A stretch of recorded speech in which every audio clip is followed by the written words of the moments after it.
journalism, and you have more than 15 years experience in climate journalism.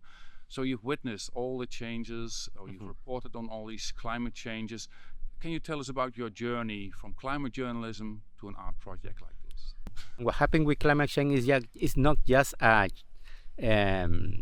change the territory, but also change culture and the social life and the sounds that came from the nature and the sounds that people made.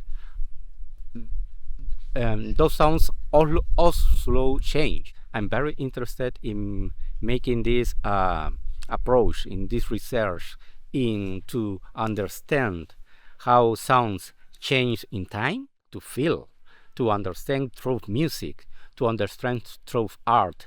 That is like a big challenge, and it's something that I think we must do. The memories and the impact in climate change is different in the cities than in the field. It's very different, because in the cities we can have the conversation around the weather, or maybe around the energy and the water, but we can manage this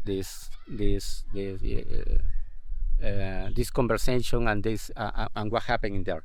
But the impact of climate change in places like this is quite different. So the conversation and the memories and all the stories that they have, it's different also.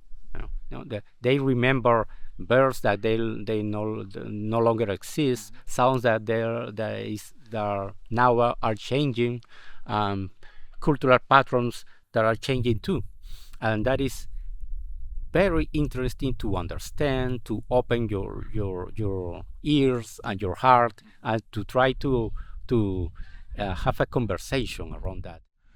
So I'm looking for a lot of databases around climate change and around sounds. I will record a lot of sounds in this area and in other areas too, and I will have a lot of interviews in order to have these elements related with sound, so we can have a work with sound. We want to make an installation by the final result, and that is the great about this project and the great about this residency, that the final product we will see just maybe in a couple of weeks. So because the main idea around installation, it will change. If I can share some of the sensations that I feel right now and the knowledge that I can feel right now, put it on a place that people can understand, and we can create like a conversation around this knowledge, around these images, and around these songs. If we can create a dialogue, that could be it. Yeah, I mean, and I think that's the point of art. Create conversations, create dialogues, and that is the main point here.